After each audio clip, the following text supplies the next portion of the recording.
Greetings, Blackhawk fans, and welcome to episode 29 of Blackhawks Banter. We are brought to you by the Hockey Writers, and you can find us on Twitter, Facebook, YouTube. You can even now listen to us on your favorite podcast preferred platform of your choice. Unfortunately, we here in Blackhawks land are a few weeks into our off season, while now 14 other fan bases are enjoying playoff hockey. But that's okay because we knew that we didn't really expect to be in the playoffs. The Blackhawks are rebuilding, and now they're going to have some more time in the off season to prepare for hopefully a more successful next season. And we here at the Hockey Writers are still here during the off season. We're going to keep you appraised of anything that happens, all the news and updates. Let's see. Tonight, I'm Gail Kauchuk. I'm joined by Brooke LoFurno, Greg Boysen, and Shaun Filippelli. Welcome, everybody. Hi, Gail. Hello. Let's get to our first topic of the night. I would like to talk about Blackhawks that are at the World Championship.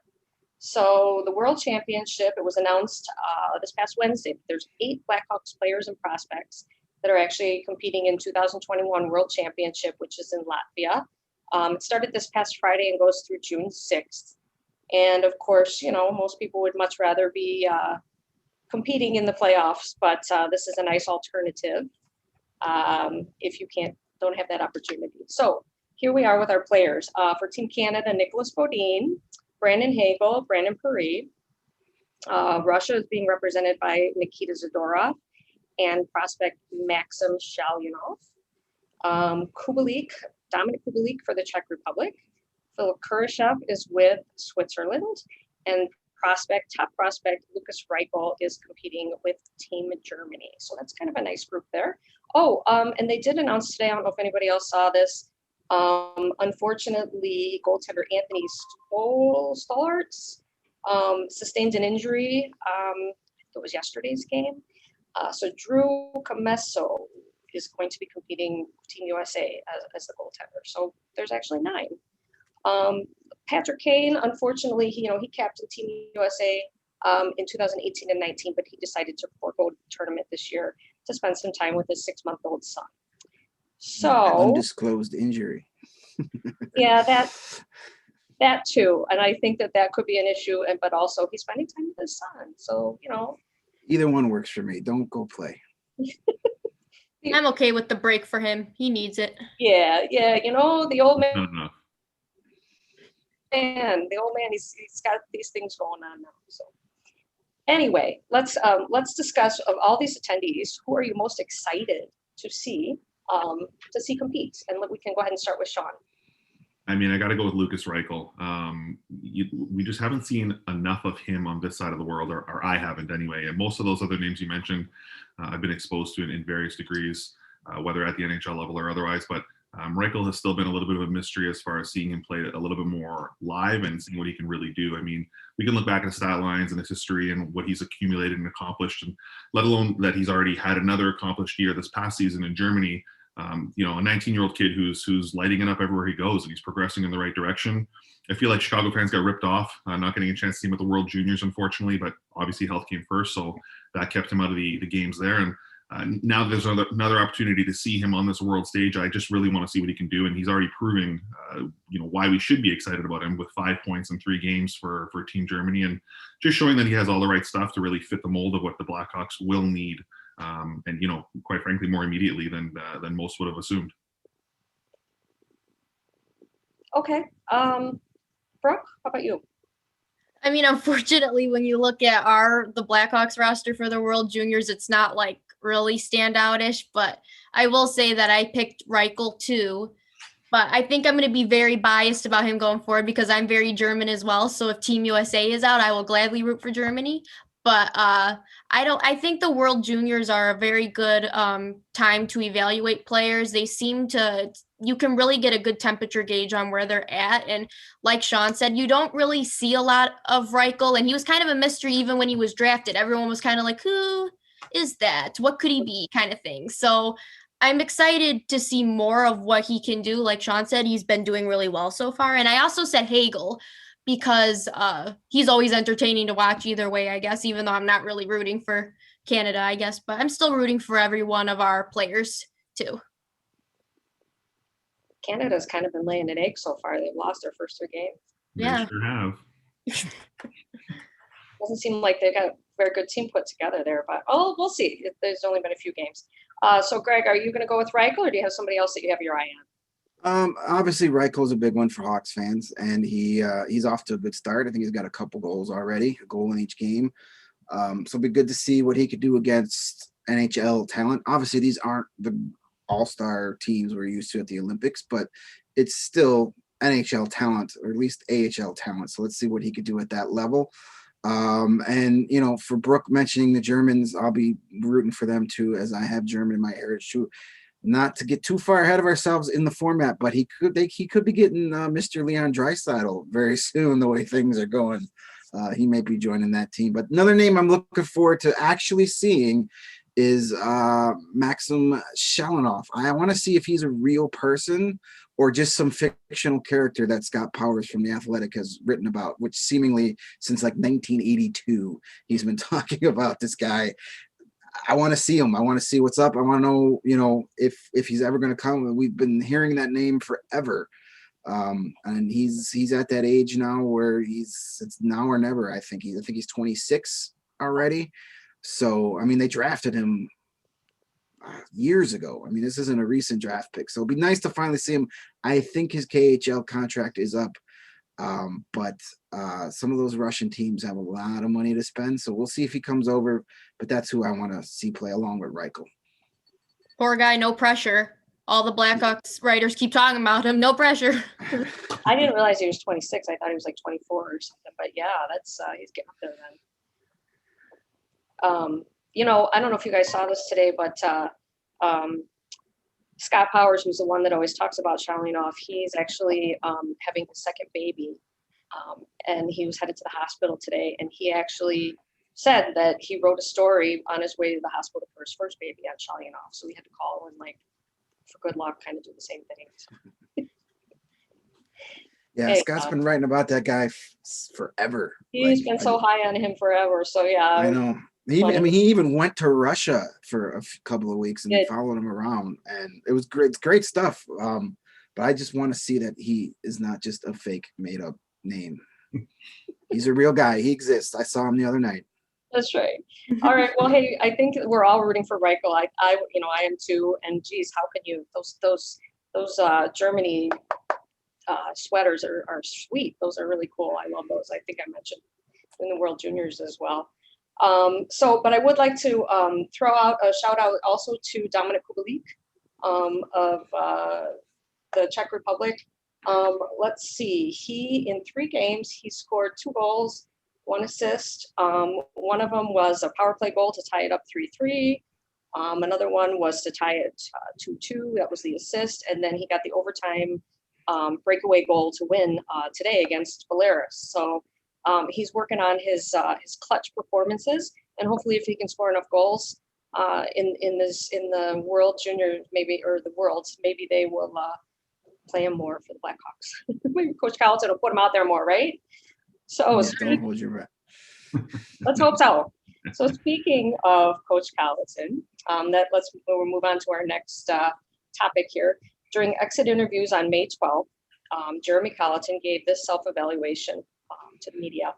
He said, "I need to get better every year. I hope I'm a better coach in 5 years than I am now. I think I'm a better coach now than when I came here." So would you agree that Colliton isn't improved? And if so, in what way or ways in particular? And I'm scared to even ask, but let's go ahead and start with I Frank. know. Talk about pressure. Big picture, no, he hasn't improved. He may have improved slightly in tactical things here and there, but overall, no, he hasn't. Not in my eyes. We're still seeing a lot of the same mistakes we saw opening night 3 years ago. We can't use he's the new unexperienced coach excuse anymore. That excuse is gone. He's on his second contract. Things need to be better. How many times this year did we watch this team either not show up for the first 40 minutes of the game or play great in the first period and forget to play the rest? That's on coaching. If you can't get it, how many times, Gail, specifically, did you say got to play 60 minutes? That's on coaching to me. Yes, the players have to do it. They don't have to have their hands held 60 minutes a game. But if your team comes out flat and looks unprepared, you hang that on the coach. And that happened way too many times.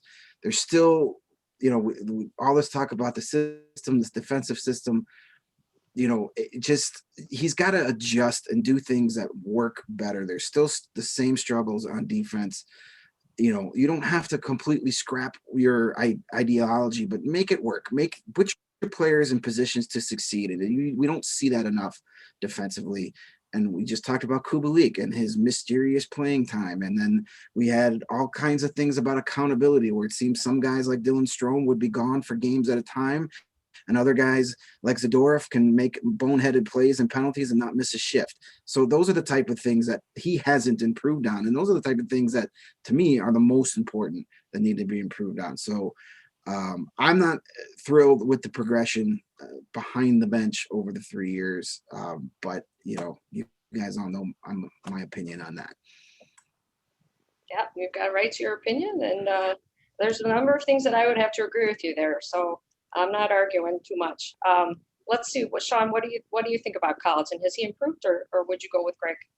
Yeah, it's hard to not, it's hard to argue with everything Greg is saying. So absolutely, everything makes perfect sense, very logical, the way that's been laid out by Greg. But, I will say that the basis of the question is, has he improved year over year? So I think the reality is you have to say yes.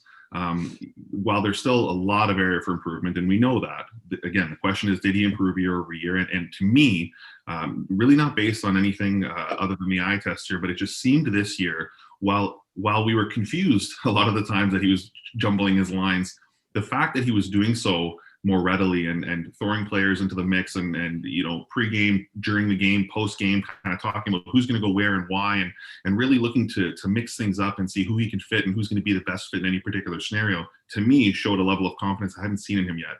Again, I understand that some of those moves were questionable, but the reality is he was still seemingly more willing to make them than he had been in the past. And I just think that that's a positive sign, showing that he's taking a little bit more control and coordination of his lineup, which is a key step in terms of how he's going to manage it effectively moving forward. So while there's certainly a lot of room to improve and a lot of things that he needs to do better, whether pre-game prep or in-game management, like Greg alluded to, just making sure his team's ready to play and that they're giving it 100% the whole way through. Excuse me for being cliche, but the reality is he just showed a lot more confidence, strictly from the sense of who he was willing to play and where and when. So yes, I think there's been progress with a lot of room to improve.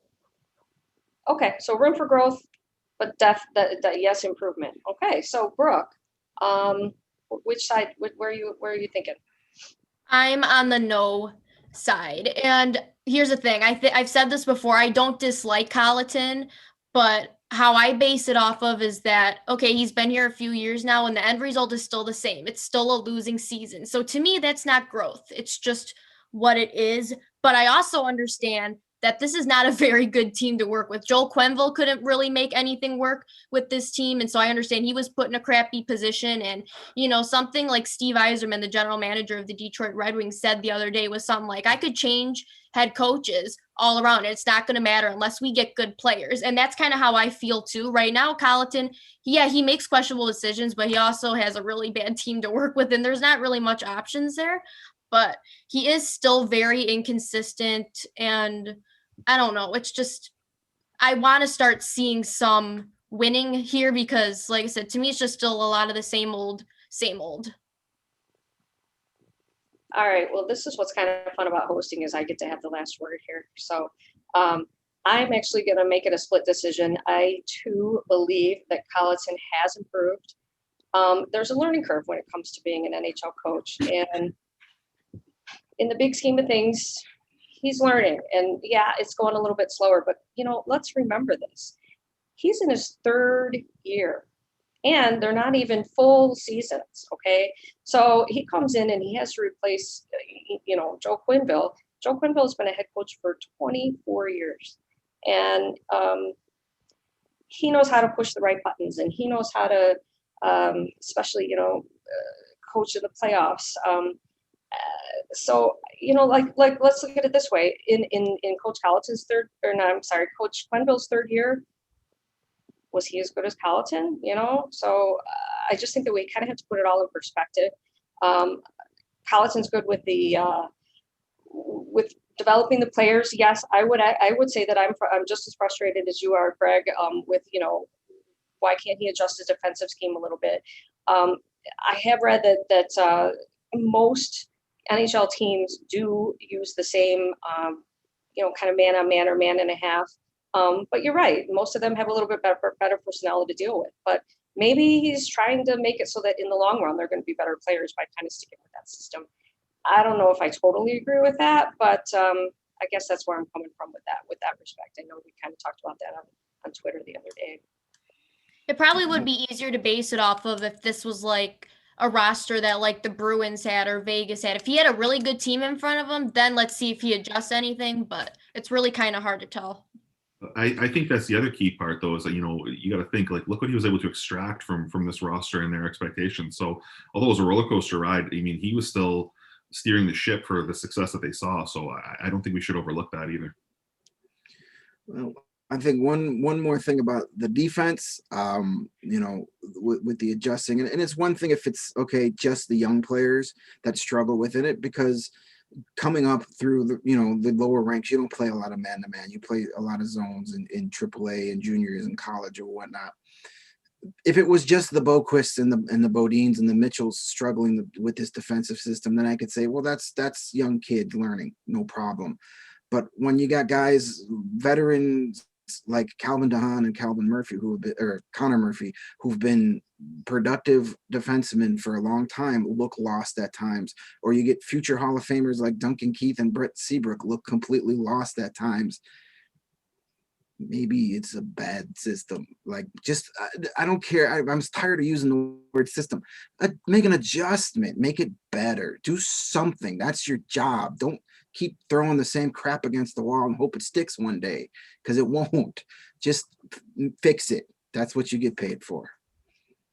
All right. Well, we'll see. I'm willing to give him next year and kind of see what happens. It'll be interesting to see him in with a full season and with a little bit better team. I mean, we do know that the team is getting better and they're all starting to work into a cohesive group. So it was a good discussion. Let's move on to our next topic, which we'll be writing a book about that probably going into next season. Greg will be writing a book about that. Yeah, we will be.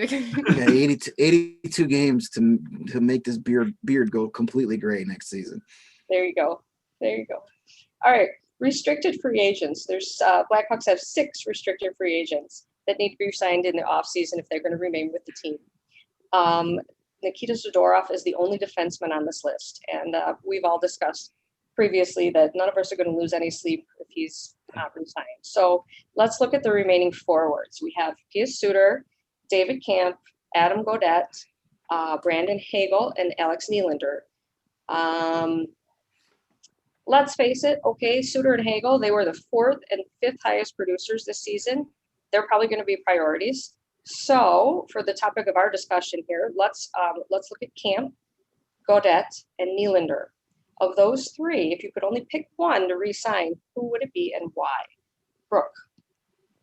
It's such a hard choice. They're all so elite, and I don't know where to go with this. But to be honest, if you guys, to the people watching, since the beginning, I was on the Alex Nylander train. I was thinking he was going to come in this season and be like this bounce back player. I had high expectations for him, and then he got injured, and that was kind of a bummer, and he was out, and we couldn't really evaluate him in that way. So my pick was Gaudette, because in the short time that he was here, he did produce enough to kind of show what he could be. And at this point, I'm all for scoring. So I don't care if it's Gaudette or Nylander, but of the 3, those are my 2, because we need scoring punches at this point, and we're just not going to win with the offense that we have now. So something has to give for depth purposes. All right. Shaun, what's your pick? Yeah, I'm going with Nylander here. He hasn't really done much to make me a fan just yet, but I think that's exactly why I want them to re-sign him and get him back on the ice when he has a full season ahead of him to see what he can really do. Similar to what Brooke alluded to, we haven't really seen what he's capable of. I mean, this is a former top 10 pick, 4 years into the league, hasn't even played 100 games yet. Much of that speaks to the fact that he's been underwhelming, so to speak, but this just, from what we saw of the Blackhawks last year, and Nylander not really getting a chance to get into the fold and really see if he can be relied on or what he can do in a rebuilding scenario, or if he could mesh well with these kids, we have no idea. So I'm quite curious to see if that might be the recipe that he needs around him, to be looked at and relied upon and challenged with that kind of talent around him, to see if that will bring out the best in him. I don't know. I'm not going to hold my breath, but at the same time, I'm curious. And I'm curious if that might be what it takes to really see him elevate. And if he can elevate, then all the better for everyone involved. So I'm still left curious what he's capable of, and I want to see if he can do that in Chicago. Yeah, I'm intrigued to see Nylander come back and see what he brings next season, where he fits in as well. Greg, who would you pick to keep of those three? I too went with Gaudette. I liked what I saw out of it, the little bit we got to see of him this year. And he's a kid playing with a chip on his shoulder, and that could really make a difference. He didn't like the way things ended in Vancouver. He made some comments about it, and he's the type of guy that's going to want to prove them wrong. So why not have him prove Vancouver wrong in a Blackhawks uniform? He's had this weird undiagnosed stomach virus for years that didn't allow him to put on weight, that they finally figured out what's wrong. So he might actually be able to bulk up a little bit and put a few pounds on, and he's got the height. He has a little weight and a little strength. You may actually have, a pretty good, maybe middle six forward on your hands, and you're going to get him dirt cheap. So, give him a year, prove it, let him play with that chip on his shoulder. I mean, that worked pretty well for the Vegas Golden Knights in 2018. So, a guy that feels he has something to prove to the world, are pretty good guys to have on your roster. Awesome. Okay. Well, I'm actually, surprise, going to pick the underdog here. My pick is David Kampf. Everybody likes a goal scorer. Brooke just brought that up. And Kampf doesn't score goals, but you know what? There are so many other important things that he does that are underestimated and underappreciated. And I think that without his contributions, the Blackhawks just would not be as good of a team. So bear with me, because I got 4 things to cover. Face-off percentage. David Kampf is the best on the team, 52.8% with his draws, success rate. All the other regular centers were much lower. You had Strome at 47%, Suter almost 43, 42.6, Kirby Dach 40%. So you get the idea there. He also took the most draws. Kampf took 777 draws last season compared to 625 with Suter. Everybody else was less. And you're saying, okay, well, Taves is going to be back next year, and Taves can start winning the draws again. Well, Taves is a top-line goal-scoring material person that should be starting most of his time in the offensive zone so that he can score those goals. You need somebody in the defensive zone that can, flip the ice and give it to the guys to score. Speaking of which, Kampf led 67.4% of time that he started in the defensive zone. That leads the team. It's obvious that Colliton depends on him to A, keep the other team from scoring, and B, give the Blackhawks other opportunities to score. He's an integral member of the penalty kill as well, which makes sense to fit defensive. He was third on the team there. So I just think that he's vital to the team, and he's somebody that they need to do the dirty work. Plus, he's a captain of $1 million, shouldn't be too expensive to re-sign, and I think that they should make that a priority. So that would be my pick. But, the good news here is, we were given the scenario for the purposes of discussion, but hopefully, obviously they're going to be able to sign whatever free agents the Blackhawks hopefully can sign, make the math work, and sign who they need to sign and who should be back. It's not going to be just one, maybe all three of these guys will come back. So I think David Kampf should hire you as his agent after that. It would make him so much money. Get him that extra $500,000 a season.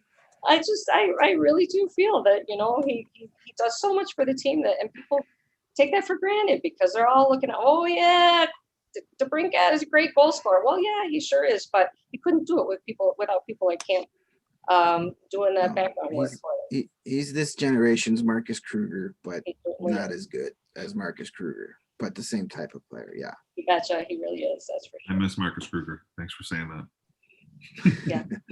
I do too. Hey, it's not too late. Stan can reacquire him again. He probably will. All right, you guys, we are halfway through the show, so I just want to remind you that, you can catch all of our articles at thehockeywriters.com. On top of tuning into our shows, we can only cover so much here on Blackhawks Banter, but we have lots of stuff that we're working on with our writing and our content. I'm currently working on a top 10 season highlights. It's taking me way too long, but I'm really excited about it, and it's coming. Greg has his daily Today in Hockey History, so those are kind of fun to check out. Shaun just recently followed up on his preseason predictions, so it was kind of fun to see how he did with that. And Brooke, I'm going to have to say that I think one of my favorite of your articles was when you did 5 quick facts on Nikita Zadorov.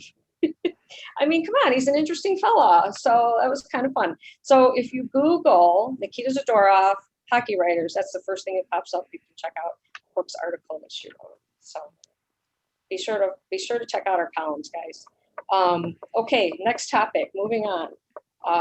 The Blackhawks, obviously, we know are out of the playoffs, but there is a hockey team here in Chicago that is turning heads. The Chicago Steel of the USHL Hockey League just won the Clark Cup over the weekend. It's the second time actually that they've won their Clark Cup in franchise history. And the Steel are based out of Geneva, Illinois, which is about 45 minutes west of Chicago. It's actually right in my backyard. And I've been meaning to, but I haven't gone to one single game this season. But Greg, I know, has actually attended a couple games and scouted some of their very talented players. So I was hoping that we could kind of take this opportunity for Greg to tell us a little bit about the team, their run, and some upcoming players that we might want to keep an eye on for the upcoming NHL draft. Story time. I'll try and keep this short. No, the Steel have been a very good program the last handful of years. If you're not familiar with the USHL, it's a Tier 1 junior league, essentially the United States version of, say, the Ontario Hockey League or the Western Hockey League. It's an up-and-coming league. For years that nobody really wanted to play there. Everybody wanted to go to Canada, but it's really stepped up the last few years, and the Steel have been leading the way. Their general manager, Ryan Hardy, has done a tremendous job in getting kids from all over the place. And this year, especially with the weird start to see, the USHL had played a full season on time, and they rarely had any COVID stoppages. So they did a really good job, and that was attractive because they were able to get some players. Their leading scorer, Shaun Filippelli, was supposed to play at Harvard. Harvard didn't play hockey this year, so he was able to stick around and then had 101 points in the regular season, which was the first Steel player to ever have a 100-point season. So he was able to get him. He was able to get some kids. Jack Barr is one of their young defensemen who's probably going to go in the draft. He was playing in the Alberta Junior League, but with the uncertainty of their start this year, he was able to get him to come down and play Chicago. So Ryan Hardy he's going to be a name you're going to hear. He's going to be an NHL executive in the near future. I have little doubt about that. But the Steel this year, when the season was paused last year, they were the top team in the USHL. So they felt they had some unfinished business. They went 38-11-3-2 in the regular season for 81 points, the best in the league. And it wasn't even close. They were just mowing down team. This team, it was unfair on most nights. In the postseason, as Gail mentioned, they won the Clark Cup. They went 7-1 in the postseason. They only lost one game. First 2 rounds were best 2 out of 3. The final was 3 out of 5. They lost the first game to Fargo in the final, but then won 3 in a row. They got a lot of kids you're going to hear about at the draft. Last year, as I mentioned, Shaun Filippelli, he was drafted by the Montreal Canadiens in the 4th round. As I said, this year he had 101 points in just 54 games. And then he had another 10 points in 7 games during the postseason. Matt Coronado is the name you're going to hear a lot about. He's probably going to be the one that's going to be the highest drafted. He could even go as far as high as in the top 10 this year. He's a shifty little speedy forward, plays with a bit of an edge. He had 9 goals and 13 points in 7 playoff games. So he's a dynamic player. Some other names you're going to hear come off that board. Mackie Samoskevich, He's going to be playing at the University of Michigan next year. They have a couple of good defensemen in Ryan Ufko and, as I mentioned, Jack Parr. Eric Middledorf is another name that you're probably going to hear. And they also had Josh Doan. You may recognize that name. He's the son of longtime Coyotes captain Shane Doan. He played for the Steel this year and had a really good year. He's probably going to get drafted in the later rounds, and he's going to be playing at Arizona State next year. So they're getting a lot of great kids coming through that product. They got a really good system going down there, and they've produced a lot. There's a lot of names in the past that Blackhawk fans will recognize. Both Slavens have played there. Jacob and Hosea both played there. Alex Regula, who made his debut with the Blackhawks, he played for the Steel for a short period of time. So did former Blackhawk Dennis Gilbert, and Hobie Baker Award winner Drew LeBlanc also played for the Steel at times. So I recommend get out there if you can. Geneva's a bit of a hike for us city folks. It is out in God's country. There's no doubt about that. Beautiful. But stop. If you go to a game, it's worth your time. The tickets are super affordable. They put on a great production. It's good hockey. And you can go to the Country House right across the street and get a really good burger before you go to the game. That's my recommendation. But yeah, Steel, it was a fun season. I want to thank them. They reached out and had me come out for one of their games in the final. Let me talk to some of their young players. So hats off to them. They're a top-notch junior program, and we're going to see a lot more out of them. Okay. You guys have any other questions for Greg? Do you want me to start? Go ahead, Brooke. I got one too. Okay, so one, I actually think that they could be more productive than the Blackhawks. Like if you actually put them against them, I actually think that the Steel could win, which I think is kind of fun. But anyways, I was going to ask you about goaltending. Is there any ones that you think maybe the Blackhawks could? At that level, they're most of their top goaltender. His name escapes me right now because he was from the Czech Republic, or Slovakia, one of the two. They're most of the goaltenders in this league are that's the guy. The goaltending is kind of tough because when players get drafted out of the USHL, they're still 3-4 years away from turning pro. I mean, these are like essentially high school kids, under 20 years old. So there could be, but a guy like, from the USHL, no one's going from the USHL right to the NHL, especially a goaltender.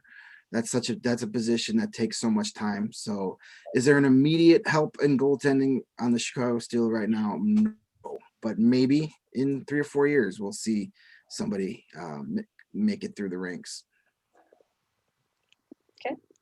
I'm going to stick with the goaltending.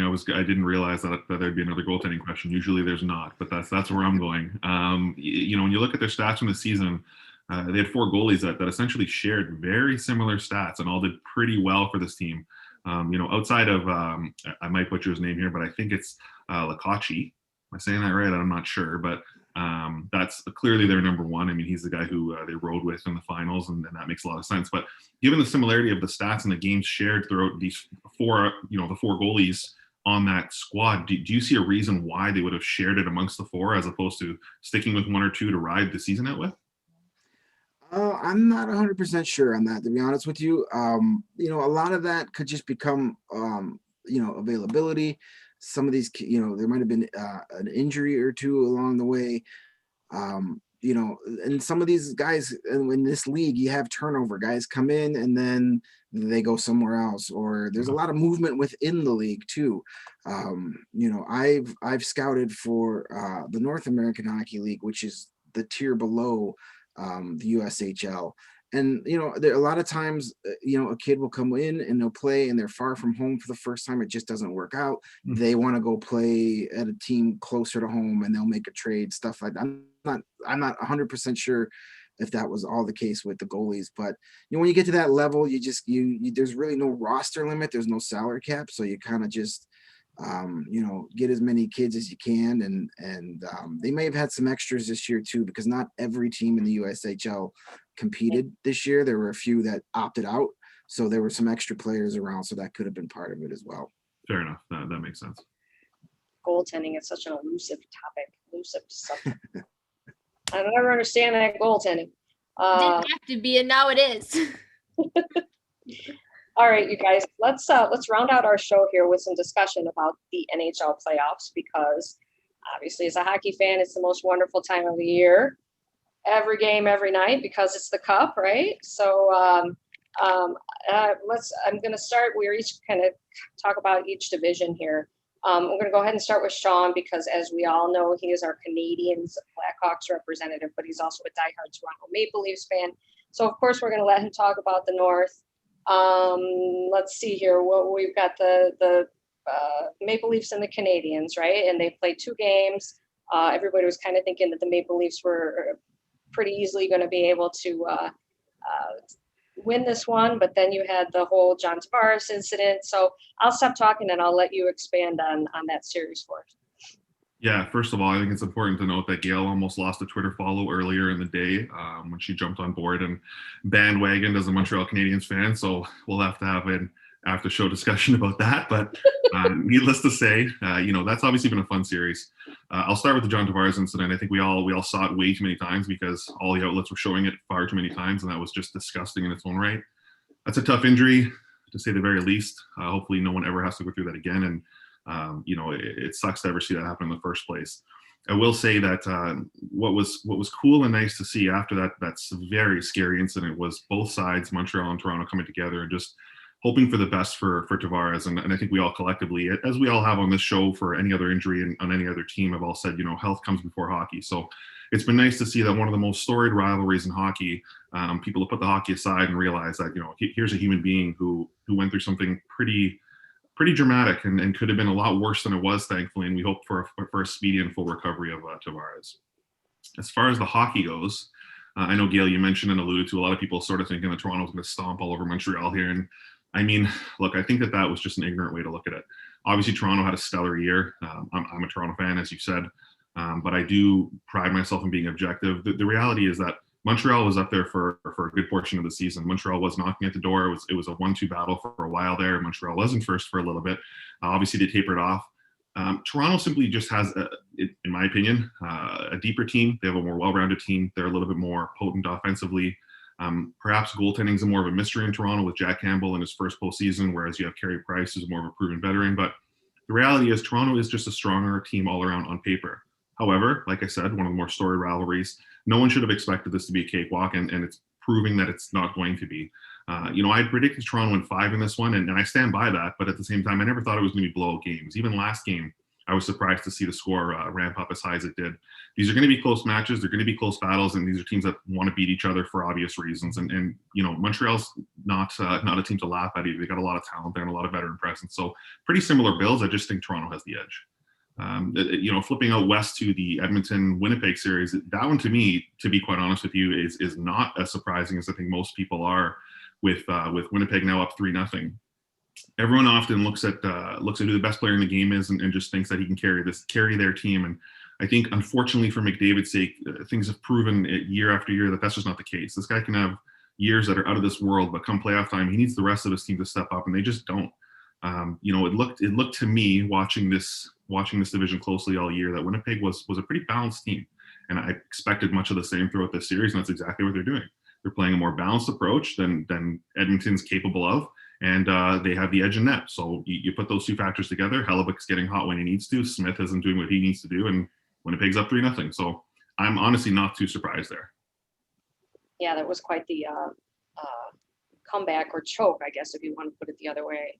The other night when they came back overtime. That was delicious. That was awesome. I don't have a horse in that race, so that was fun to see. And then the Twitter meltdown afterwards was glorious. Yeah, it was something. So we'll see what happens next. It could be another sweep. Okay, I'm going to actually cover the West Division here, and actually it's probably the easiest and maybe even the boringest for the first round anyway.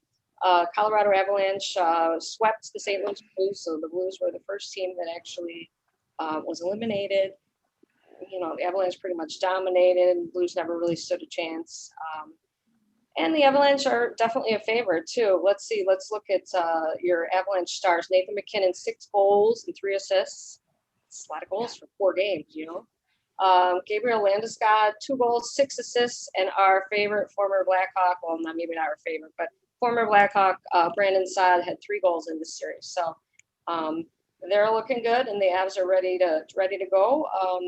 The other series that's going on is the Vegas Golden Knights and the Minnesota Wild. I think it might have even been kind of a fluke. Everybody was pretty surprised when the Wild won that first game, 1-0. It was a Cam Talbot stood on his head goaltender win there. But then, you know, the next 3 games, the Wild has, I'm sorry, not the Wild, the Golden Knights have done their thing, you know. Fleury with another shutout, you know, so, the Blackhawk, Matthias Janmark, 2 primary assists, and he's averaging 14 minutes of ice time with the Vegas Golden Knights. So good for him with his contributions. I think the Golden Knights are going to take it, put it away next game. Anybody else have any thoughts? Nope, just happy the Blues are gone. Yep. That's right. Yeah, that was your first pick that you weren't happy with. So Avalanche did my bidding. I'll be cheering for them in the second round just because they beat the Blues. Well, speaking of which, Greg, why don't you take it away with the East? Tell us a little bit about the 2 series that are going on there. Well, we only got one left because Boston closed out Washington in 5 games That's yesterday. Right. That series appeared to be cheer for the team you hate less. If you weren't in Boston or Washington, you were like, well, man, I hate the Bruins, but God, I hate that Tom Wilson even more. So go Bruins. So that's kind of how it was. It's a shame. I kind of like the Capitals if it wasn't for Tom Wilson. You take him out of the equation. They got a lot of fun, good players, and they made a huge trade to get Anthony Mantha. So they were obviously going for it. Didn't work out that way. They're goaltending. You're back to the goaltending, but this is the time of year where if you can't come up with the consistent goaltending, you're going to be hitting the golf course real soon. And they had an injury in the first game, and then they used 3 different goaltenders, including former Blackhawk Craig Anderson from a different generation, it seems. And listen, Craig Anderson, you could do worse than Craig Anderson. He's had a really nice career, but if Craig Anderson is your starting goaltender in a Stanley Cup playoff game, the train may be off the rails. Just saying that. So Boston took that series in 5, but it was a really close series. The first 3 games of that series went to overtime, with Boston winning 2 out of those 3, and then Tuukka Rask took over from there. He gave up just 4 total goals in the last 3 games. All Boston wins. No surprise there. The veteran, the former Stanley Cup finalist, he knows how to get it done this time of year. So that was the difference. Goaltending has been a major storyline in the other series, Pittsburgh Penguins and New York Islanders, with by the time this show drops in the morning, one of those teams will have a 3-2 lead, depending on who wins tonight. They're tied at 2. Tristan Jarry was not so good in that first game, and Ilya Sorokin was really good that first game, and then the Islanders gave the net back to Semyon Varlamov, and then they lost the next 2 games, and they put him back. They put the rookie Sorokin back in for game 4, and hey, they won game 4, so let's not screw with what works, Barry Trotz. But that has been a very physical series. These 2 teams do not like each other. If you saw the game the other night, I think each penalty box had about 9 guys in it, all sitting in the box wearing no masks, which has to be against some sort of COVID protocol. I mean, that's like danger zone right there. Maybe they're all vaxxed, who knows? But if you like defensive hockey, physical hockey, and teams that flat out do not like each other, then watch the remainder of that series. It will be entertaining if you like those things.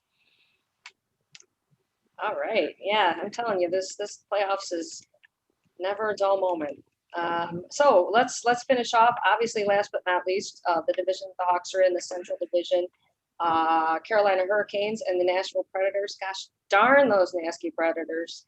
Have tied it. They've won 2 overtime games in their own barn. And now the series is tied 2-2. So, Brooke, what can you tell us about that series? Just like, come on, Hurricanes, you have one job. If not to win the Stanley Cup, then to eliminate the Predators. That's all we ask of you. But I don't know. In a way, I'm glad that it's not just us that has issues with the Predators, which is kind of weird because during the regular season, Carolina was the Predators' kryptonite. Dominate. They had a really hard time beating them. So I really kind of thought that they would go in and sweep them.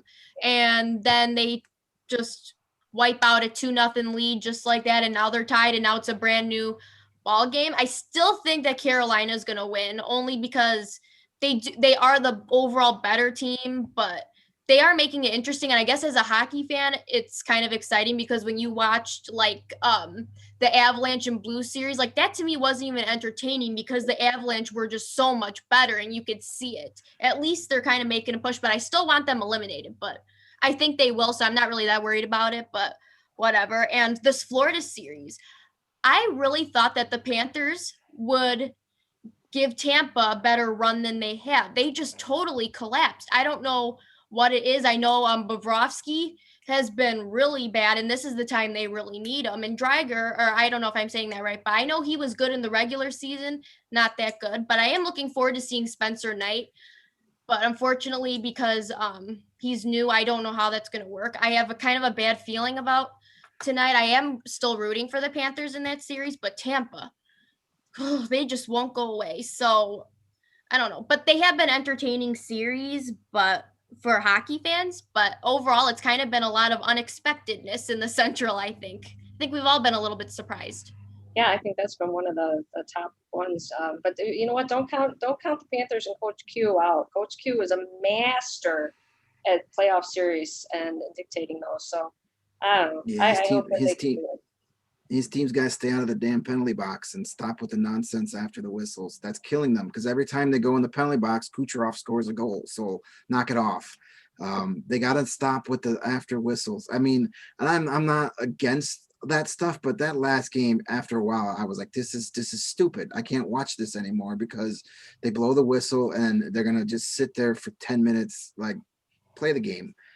Like every hit 5 each other, minutes. hit each other within the whistles. Play the game, stay out of the penalty box. Otherwise, it's just, it was tough. That last game was tough to watch. Yeah, there was a lot of scuffling back and forth, but that's playoff hockey, darn it. That is playoff hockey. So I think that's going to be a wrap, everybody. Thank you again so much for joining us. Be sure to follow, like, subscribe, read, listen. However you join us, we are happy that you are here with us. And on behalf of Brooke, Shaun, and Greg, and myself, thank you, and we'll see you next time.